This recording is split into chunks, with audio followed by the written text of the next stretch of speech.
thank you for joining us for the webinar on Technology-Driven Blended Learning. I am Shashi from People Matters and would take you through the agenda for today's webinar. First of all, I would like to give you a brief on L&D Leadership League. L&D Leadership League is an initiative which is specially designed for the L&D leaders, helping them take talent management to the next level. This league is a combination of bunch of activities like the newsletters, masterclasses, learning week, half-day events, full-day content, and awards.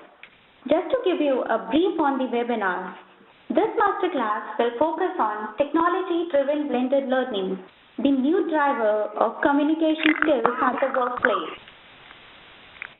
Insights into how workplace learning has moved from traditional classroom learning to blended learning. Now, we are taking this even further by using technology to offer completely online blended that will be cost-effective for the organizations and a driver of better learning of communication skills. The approach for this topic will be, as a manager, do we need to adopt different styles for coaching our subordinates from different age groups? With a new generation taking over workplace, there is a need for an anytime, anywhere learning model.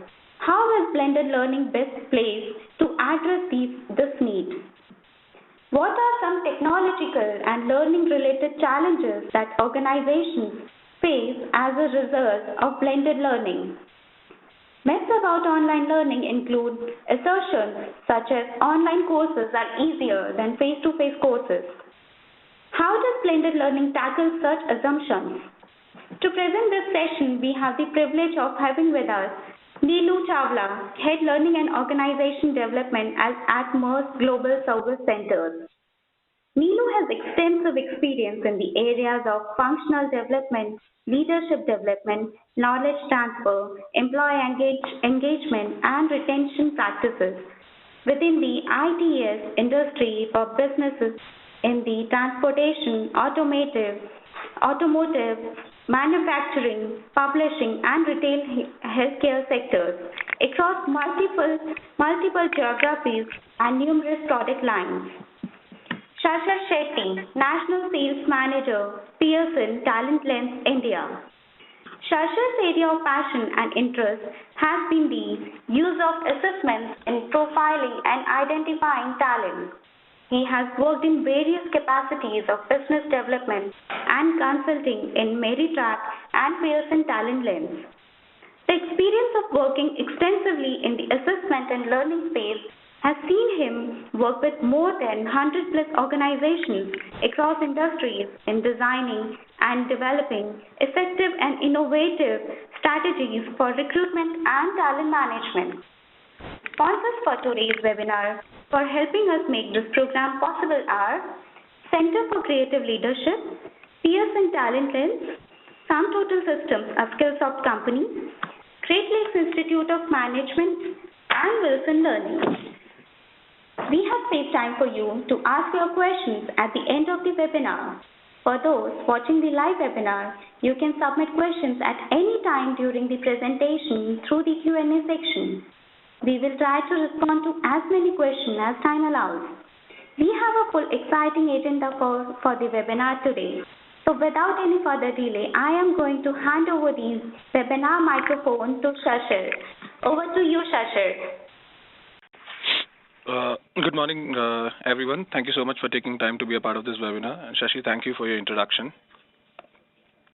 So very quickly, I think just before we start talking about technology-driven blended learning solutions, I think a little important for us to understand the context of training in India.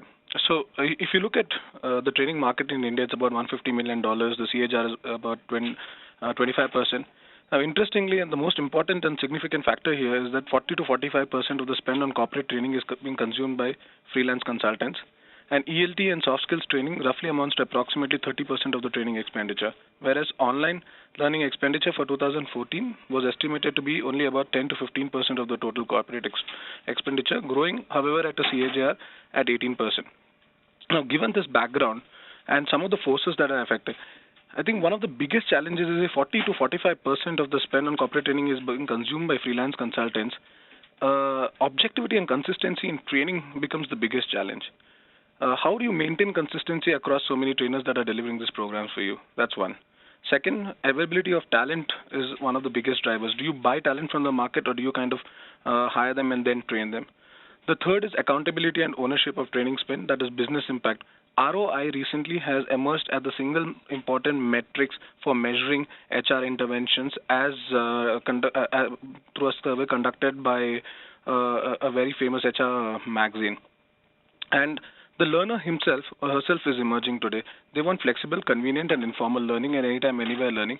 And finally, the technology adoptions in the market. India is one of the highest growing mobile markets in the world. The technology adoption in India is growing at a high rate. Given these factors, how do you kind of, take the training to the learner, and what kind of interventions and what modifications do you need to make to your learning strategy to kind of address the learner's needs? And purely from a trends perspective, it is said that one of the recent studies said that business English training will continue to be the largest area of focus in the coming years. And secondly, purely in the IT/ITES sector, India is no longer a cost advantage. So given a recent survey, they said by 2020, India is going to lose its cost arbitrage. So if we lose our cost arbitrage, which only means that we need to move up our value chain in terms of the services that we offer, which makes communication as a global language that much more important. And if this context is not enough, this is a study that was done last year. If you look at the slides here, it says that if a regular Indian professional is making about $100, a professional with good English speaking skills in India makes a wage differential of anywhere between $22 to $34. That's the impact of business learning, business English skills on your professional growth. And given this context, it becomes very imperative for us to look at business English and look at various technologies and platforms available to deliver this training. And I think with this context, I'm going to pass on the mic to Neelu. She will share her professional experience on trying to tame this issue in her various roles at different organizations. Neelu, handing it over to you. Great. Thanks so much, Shashir, for that and for setting the context. Well, good morning, everyone, and it's really nice to see such a diversified workforce that we have on the call today. People from different industries, and presuming that we're very well spread across the country as well. Okay, so building on the context of, what Shashir had mentioned, I think irrespective of the fact that we are in a domestic market or a global market, we are realizing that the economy that we're working in is growing to becoming more independent and interconnected by the day. And with so many competing native tongues, be it regional or be it national, we are seeing the need for people to effectively communicate and to conduct efficient business on this scale. And this scale, conducting it at such a large scale, is always going to be a challenge. And I think this is exactly where technology can play a very, very critical role. Today, many organizations that are geographically global or involved in regional and global businesses have mandated English as their corporate language. But the reality is that, and rightly so, like Shashir pointed out, that business English is one of the most demanding skill areas that we today see. And this is what is creating a huge skill gap in what is really expected of people and what we really have. Now, keeping this perspective in mind, Maersk Line, which is the organization I currently work for and is a leading international container carrier, is no different. We today face typical challenges. We are a very large organization. We have 25,000 people that are spread across 136 countries. We operate out of 8 regions with 48 clusters. And we're definitely all in a VUCA world. So we are seeing extremely high dynamism in the business arena. And what this is pushing us to it's pushing us towards transformation. Now, from a transformation standpoint, we're really focusing on how is it that we can improve our customer experiences, how is it that we can all work in an environment that is more collaborative and synergized so that we are able to drive the kind of business efficiencies we want to see. And it was with this intent and knowing that business is not going to be driven by our containers, but business is really going to be driven by our people, there was a need for us to start investing in people. And working out of 136 countries implied that we needed to first develop the skills of a common language. And that common language that we've adopted is English. So looking at this and looking at the scale, we said we needed a really strong partner that had a very large spread and somebody who could help us look at various facets of the language, not just focus on what we consider to be classical English language. And that's when we partnered with Pearson English. While partnering with Pearson English, we did define what our business drivers are. And I think that's one of the most important steps that all of us as leaders can actually play, which is not to be only focusing on the typical lead indicators that we see for any kind of learning intervention, but really looking at what are those business results that can be impacted, maybe in the short term and maybe some of them in the long term as well. And we did identify that our top 2-3 business drivers were around collaboration, around employee contribution, customer satisfaction, and talent mobility. And keeping this in mind, we partnered with Pearson English, and we went ahead for a 3-year contract with an enterprise-wide set of licenses, and we went ahead with 2 different learning models. One was an online learning module, which is completely self-paced. And the second one was a blended learning approach, where you had a virtual coach to the online training that was also being provided. Now, it really seemed very easy and simple for us to take this implementation forward in the organization. At one time we said, how could it be very difficult? There's technology, everybody can access it, they can log in, go into the material and start learning. And, we won't see a challenge because the leaders already understand that there is a need for us to be able to develop business language skills. But in reality, we did face challenges. And, these challenges, based on my personal experiences, draw me to share with you 4 myths that we have about online learning, about technology, and where and why the need for blended learning really comes into the scene. So the first myth is really around people mindset. And normally when we talk about people mindset, we're talking about not just our leadership, but we're also talking about our key stakeholders. We're talking about the employees and probably one population that's very critical, which is the supervisors of these employees. And, when we went to tell them that we're going to be coming out with a technology-driven model to drive English, the first question that everybody really had in their mind was, if we really have to spend time in English, which everybody thought of it to be as classical English language skills, which is pronunciation, grammar, basic writing skills, basic speaking skills, why would we really want to look at technology? Because everybody can join a typical English language course that is available outside the organization or conduct some language trainings internally. So that was one challenge that we had, which was how do we help our leaders and our people understand that bringing in a blended learning approach here, looking at business English, is not just about your core language skills, but it's a lot more than that. And the first task that we really had in hand to do was break that myth by helping people understand that when we say business English, it's not just the knowledge of English, but it's also about the kind of media we choose, the different forms we leverage, the kind of context that we're communicating in, whether it should be a discussion, should be a conference, should be a meeting, should be, a sales meeting, etc., or whether we were looking at communication for problem solving, analysis, or solutioning. And lastly was business English was not just about improving language skills. It was improving confidence and a certain level of executive presence in employees, which would then help create greater opportunities for talent in the future.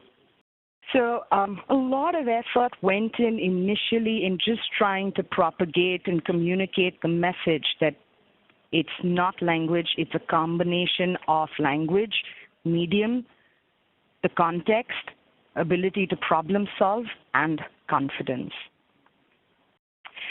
The second myth that we normally find ourselves in is, what's in it for me? Irrespective of where an employee is, be it in the manufacturing organization, in the retail healthcare sector, or in the ITS industry, I think all of them obviously want to learn, right? But when it comes to learning the language, because of the context that language is really about pronunciation and grammar, there isn't a great eagerness to learn this language. And if you really go to them and tell them about business efficiencies and help them understand how we could do business on a better level and scale, how it could help drive better operating efficiencies, etc., it really doesn't matter to them. What we realized was there was a very, very strong need to create a personal within, a within that an employee would really be able to relate to, which was much stronger than just telling them about career development or telling them about organizational development. From our experiences, we had a lot of propaganda to do. We had to have an extremely strong communication plan for us to be able to build a lot of curiosity.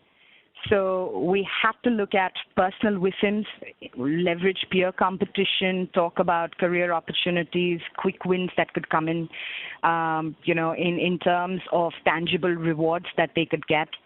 We also needed to start by showing them some value of not only looking at language, but also looking at language through technology, and show some success stories, talk about some people who've leveraged language and moved up the ladder within the organization. And finally, a huge amount of engagement. Engagement from the supervisors to clarify expectations. We had to talk about a lot of features that the tool brought together. When you have somebody who goes into a conference calls program or an email writing skills or a corporate etiquette, they already have an understanding of what it has in store. But when you introduce technology in an online platform that's for business English, they really can't relate to it as much. And that's where the need for them to see it, feel it, understand what it really has in store, the variety of mediums and platforms by which they can learn is something that's worth selling. And then finally, you need to bring out the fun element. It's easy for people to walk into a classroom and know that they're away from the floor, how to spend their time, learn. There's somebody who's going to help them learn. So, they're taken care of. But when you're on your own and you need to get onto this, there is a lot of motivation that's required. And fun can be a very, very critical driver. So moving on to myth 3 is about learning culture. One of the mistakes I think we did early on was looked at this as self-study. It's self-paced, bite-sized modules. You could learn on the go because it was connected to an app. You had accessibility of this information on your desktop at all times.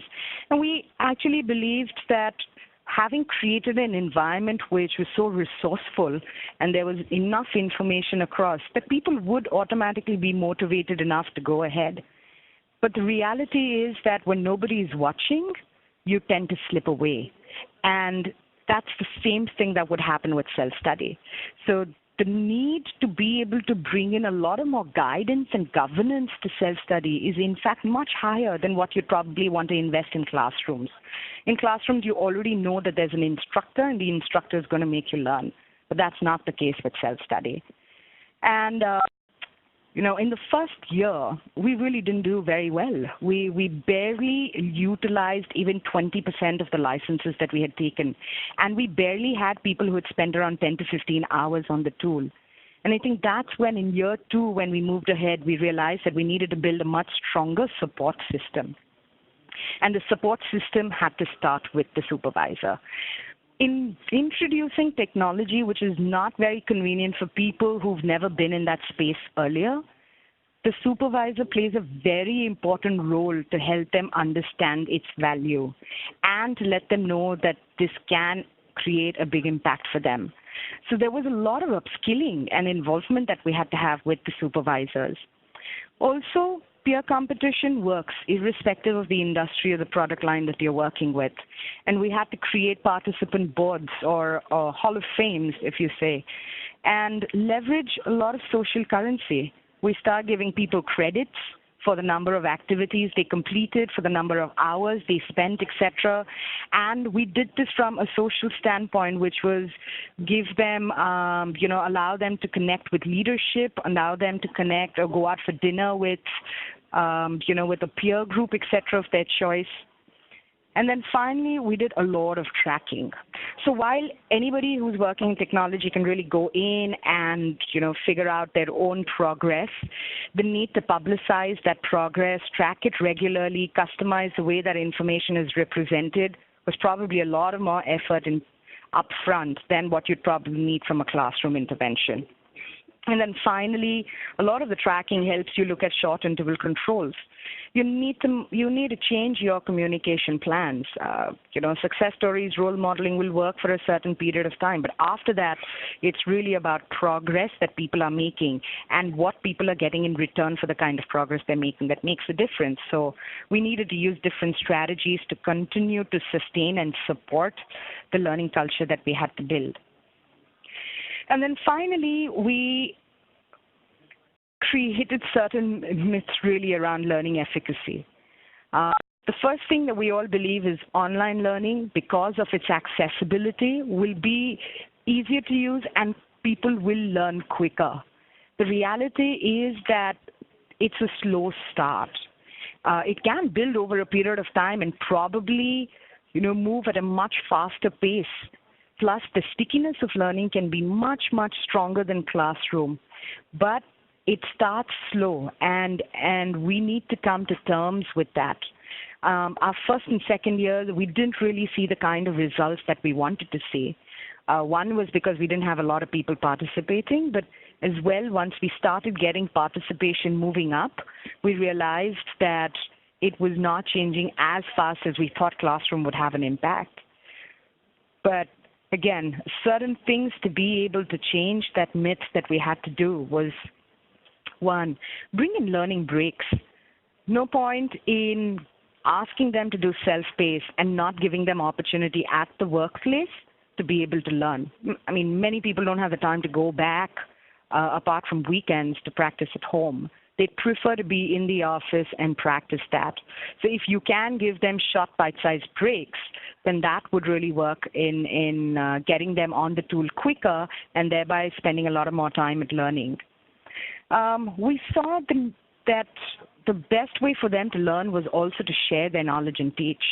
So creating discussion opportunities in the form of debrief sessions with people, discussions with their supervisors and other leaders or HR personnel over a cup of coffee, or holding a daily review meeting with your team and just telling them about 2 or 3 things that they learned. Creating that environment helped us ensure that they were learning quicker and faster. Another aspect that worked out was the whole concept of expert hotlines. You do have people who are very good with language skills, and how do you leverage them as role models and experts in the organization? And we created hotlines where people could reach out to them to get questions and clarifications answered. Now, this is where technology and, an informal learning opportunity blends together to make learning stick. And we felt that drove a huge amount of effectiveness because people do need opportunities to clarify what they've learned. Creating a lot of urgency happened through announcing with teams that people were on these modules and they were looking at improving their skills. And we also saw a lot of benefit of involving your stakeholders in some way. I mean, if you're in a B2B environment, customers understand it. And if you have customers that you're interacting with, bringing this up can really add value because they're ready to partner. Even internally, you can see a lot of value in being able to speak to people in the other clusters, in your other regions, other offices, and let them know that these kind of activities are happening. It just drives a lot of more commitment for your employees, knowing that they already have something at stake there. And then finally, we saw a lot of quick wins, so providing real-time feedback on how they were doing and small tangible rewards. Rewards for people who had the maximum activities, rewards for maximum hours, rewards for maximum productivity gains, etc. So, these were the 4 myths that I think it probably took us as an organization around a year and a half or 2 to understand. But as we started implementing some of these, we moved into a phase of year 3 where our participation increased by around 50 to 60%, and the number of hours actually moved up to 30 hours a day, which is actually 25% more than what we average, what the industry average on business English language is. So some of the results that we've actually seen at the end of our 3rd year with Maersk Line is we have had great satisfaction results. So we saw 100% of our learners were satisfied with the experience that they got, and a combination of it. So the blended learning approach is what really helped there to bring about this result. Managers were very happy because they were co-owning the development with their people. So it wasn't just about employees there, right? And we saw 25% additional time spent. We saw 15% better attendance. So we realized that we were creating some stickiness towards the platform and learning. And we saw improvement in query resolution, conference calls, and meetings, which is really the first step of improvement in business communication. And I'm sure as we progress and continue, we would be able to meet the larger or the lag targets that we had set for ourselves. The biggest benefit we saw was in productivity and ROI. Today, after 3 years, removing the costs that we'd probably see for classroom, removing the costs that we paid for the licenses, etc., we do see an approximate cost of a $700,000 saving that we've been able to do because of a combination of the blended learning approach. So with that, I would just like end to say that technology, if blended well enough with a good support system, with stakeholder buy-in, with supervisor involvement, and a very strong governance, can actually give you much better results. And even areas like business language and communication, which seem to be primarily classroom-driven, can actually see the kind of impact that you want to see in the organization. So with that, I know we've left with a little time, so I'm going to pass the mic back on to Shashi to take us forward for any Q&A that exists. Thank you so much, Neelu and Shashir, for presenting this wonderful session and sharing your insights. We have received a lot of questions from our participants, and we'll try to take as many questions as time allows. We would request our speakers to answer remaining questions offline for our participants. So our first question coming up is, while blended learning and technology appeals well to the millennials and the Gen Y workforce, how do we take care of the older professionals who are used to the traditional brick and mortar classroom learning? How do we keep them motivated? All right, this is Neelu, and if I have to respond to that, I would say this is what you need to do. We talked about what's in it for me. We got to be able to create a much stronger with him. And I think one aspect that really works well for a population that's not in the millennial stage, or even your Gen Ys, etc., is to be able to engage them and show them the value of using technology. You probably need to handhold them a little bit up front, but once they've got a feeler of it, they will realize that it has a lot of more power and potential because of the variety of knowledge and information that it can provide, which you can't really get out of a classroom. Thank you, Neelu. Shashir, would you like to add on this question? Yeah, I think there are a couple of things that I want to touch upon here. I think the first thing is that when you're talking about anti-Gen Y, you're talking about the old-timers. I think the important thing is to note that these people have been in the system for some time. They've gone through legacy, and they have technical. They probably have the technical expertise and in-house process and the knowledge required for business. But communications could be a challenge. So the most important thing to understand there is they are not going to accept the fact that there is a need for improvement. You have to be very careful in first communicating the need for an improvement in communication skills, setting expectations with them on why the need for improvement is necessary, and then handhold them through the whole process. And I think one of the things that has really worked for us for that kind of a workforce is a virtual coaching session, because a virtual coaching session blends the online learning with a coach who speaks to them in their language. It's a peer-to-peer kind of a coaching session. A coach who is an expert in business English skills and who's also an expert in domain or technical expertise, who brings in the importance of communication skills, blends it with the technical expertise, and is able to have a peer-to-peer discussion with the learner. And I think it's very important to give them a private setup to develop and nurture their communication skills or business English skills. Thank you, Shashir, for building up. So our next question coming up is by Praveen Singh. He wants you to share the trends and challenges that corporates are facing in adopting mobile learning. I think, Neelu, let me just take that up and then you can add to it. I think we've actually seen multiple challenges. I think the biggest challenge is the variations in network here. So, given the network, so we've tried mobile learning as an experiment with a few of our clients. There are 3 or 4 things that come out. One, the experience across networks vary. So the infrastructure is one of the biggest challenges. So kind of how to adapt to the infrastructure. Secondly, while the mobile proliferation in India is high, 3G and 4G is not available abundantly. I'm saying there is still a cost associated with it. And when you look at web-based learning, the cost is more or less borne by the client or the organization. Whereas you're looking at mobile learning and you're looking at learning at home, there is a cost associated with it. That is an additional cost that the employee incurs. And third, the interface itself cannot support a lot of content. That is very critical as to language learning, especially your audio files, your flash files, and so on. So I think it's a mix of the infrastructure available in India, the availability of 3G among users, and the ability of the mobiles to support certain support content that is important for language learning. Thank you, Shashir, for taking this question up. Neelu, would you like to add on this question? No, I think we're good. Great. So our next question coming up is by Nidhi Jetli, and her question is, in a manufacturing setup where learning or say training is at an introductory stage, how much will it be successful to introduce MOOCs or online learning systems? Okay, I think the first step is to identify if language learning or any online learning is important. I'm saying it's basically a business need that needs to be fed. Even in the manufacturing setup today, we've actually seen increasing adoption of communication skills, because it stems from the fact that a lot of manufacturing organizations today continue to communicate in English. The clients are global in nature. Even some of their domestic clients, the daily language of business is English.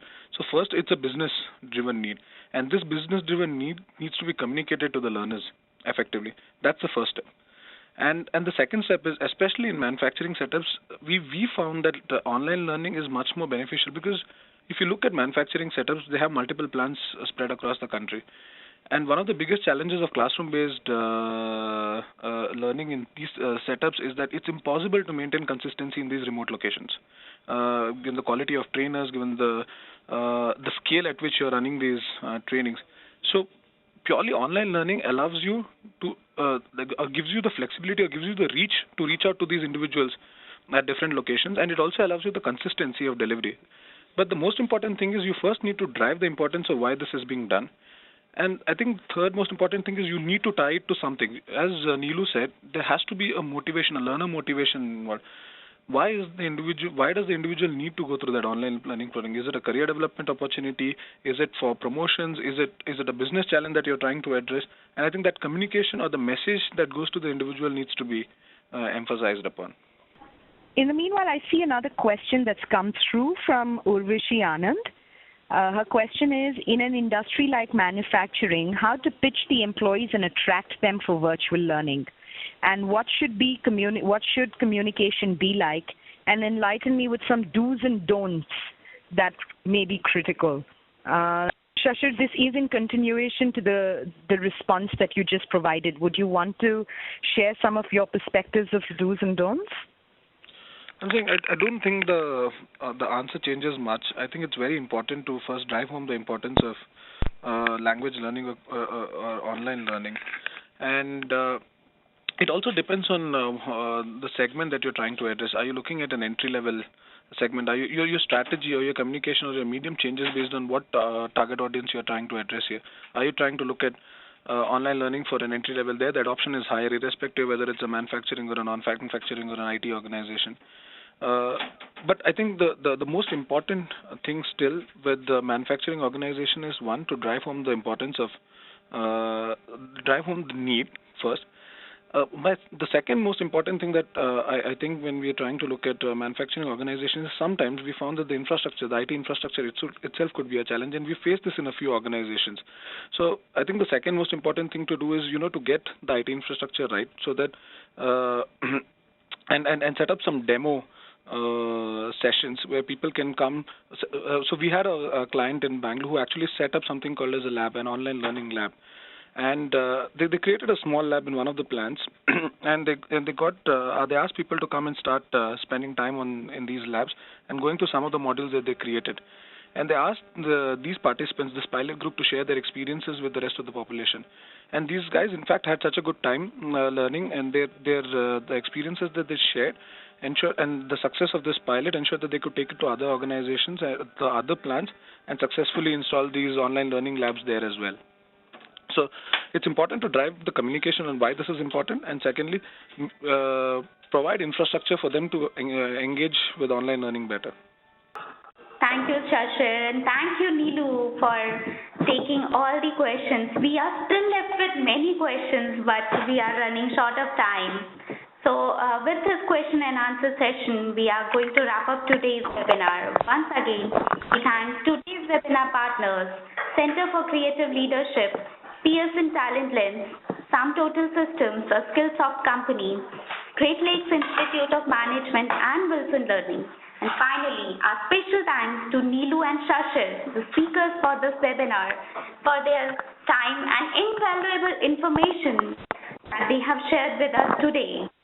I would like to thank everyone in this webinar for participating in today's presentation. We will come back to you with many more. That concludes today's webcast. Thank you and have a good day.